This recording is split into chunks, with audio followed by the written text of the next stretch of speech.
Hello all, welcome to part 3 of Frame Academy Project 3. This part is called the Asset Management System. Now I know the topic of this part doesn't really have much to do with the first two parts. This is just something I really wanted us to get out of the way, kind of, before we move on to making your WebXR sites interactive with JavaScript. So this is something to kind of like optimize your HTML. It's not worth a whole project of its own, so I just kind of threw it into this project. I apologize for that, but I think that you'll thank me for it once you come to understand what this is and how it can help out your project. Okay, so the asset management system. Now, if you've been through Project 1 especially, you maybe have already brought a bunch of assets into your glitch projects, maybe images or 360 photos or GLTF models or what have you. You can even bring in sounds and video as well. And the way that you've been bringing them into your project so far, you've been going through a process where you go to your glitch project, you drag them into the assets folder of your glitch project, and then you grab the URL of the asset that you're using, and then inside of your HTML, you might have a file, you might have an entity like if you're putting the image on a box, you might say a box source, and then right there you'd put, looks like I didn't copy the right URL, so I'm going back, copy URL. You'd paste in the URL right as the source attribute on your box. Now, this method works okay, right? Obviously, it worked in Project 1. It won't cause anything to break if you're doing it this way. But if you have a lot of things loading in your scene and they're loading up this way, it can be a little bit laggy, right? Some things will be loading while other things will have already loaded, and it can cause kind of a stuttery, glitchy sort of experience in the beginning. And it's not ideal for users. You want people to kind of hit your website. If stuff's going to load, you let it load, and then it all kind of appears at once, right? That's sort of a slick, smooth experience.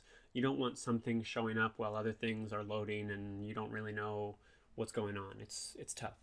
So that's why this method isn't super ideal. Now, A-Frame, the web development framework we're using to create these WebXR projects, has a slightly better way to do this. It's called the asset management system. And basically, when you use this system, your website will preload and store all of those assets right at the beginning when someone goes to your page, and then the whole scene will show up at once. And it's just a much slicker way to do this instead of having them load kind of in a stuttery fashion. So I'm going to show you how to do it. Luckily, we follow a lot of the same steps. There's just one additional step we have to do to get this to work.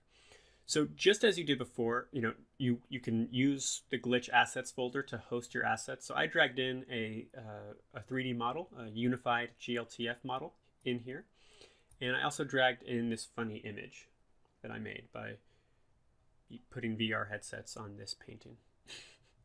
So I've got them ready to go, and you still do that step.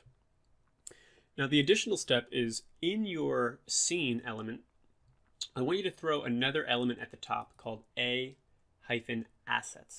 And all of the assets you put in here will preload when your website loads. So this is kind of where you first want to load up your assets.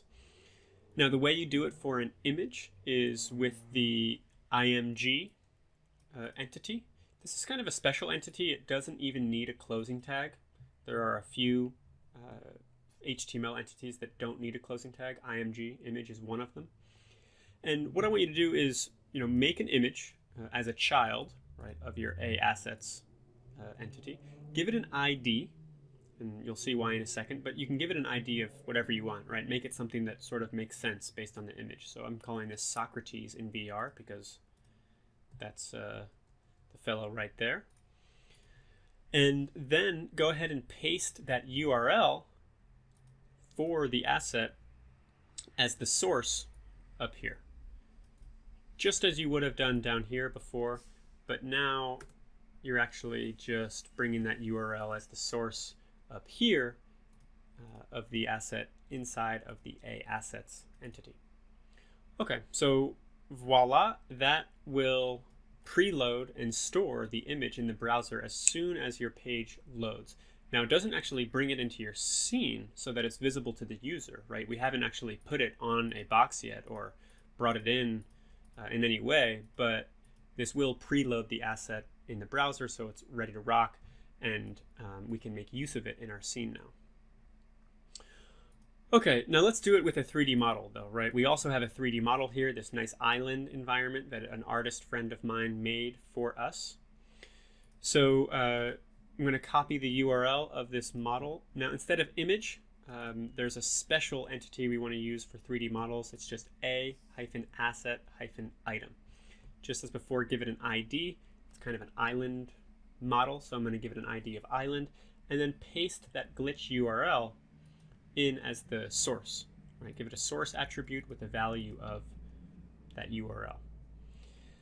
Now, there's a special attribute you've got to set so that the browser understands how to make sense of this kind of 3D model, right? This GLTF model that we learned how to make in Project 1.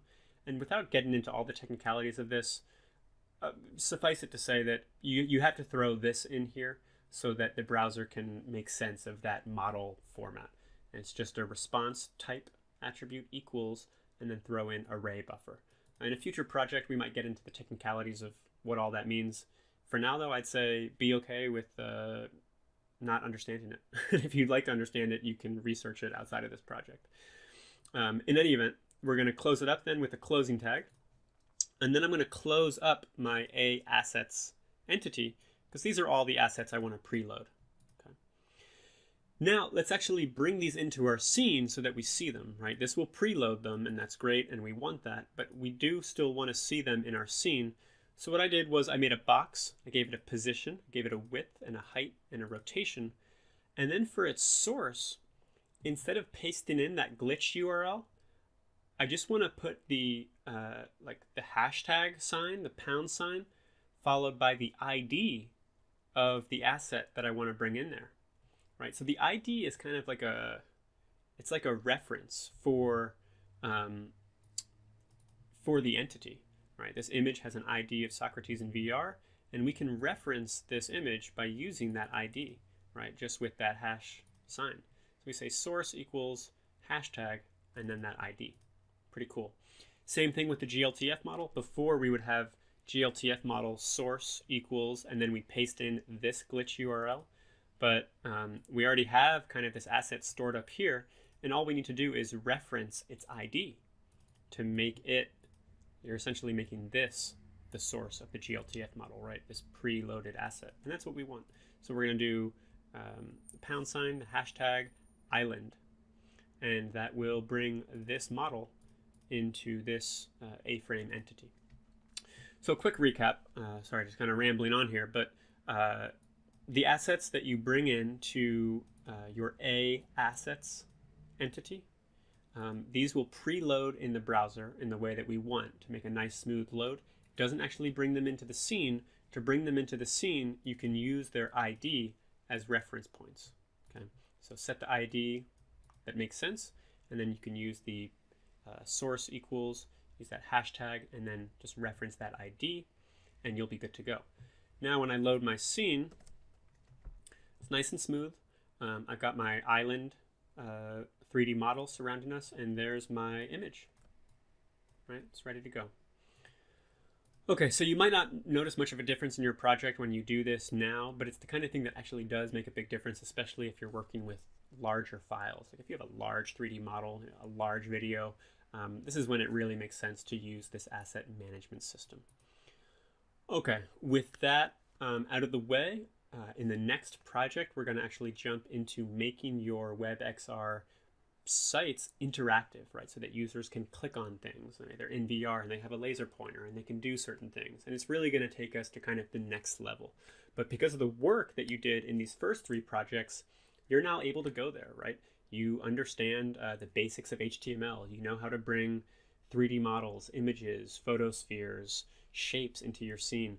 You know how to put animations on them.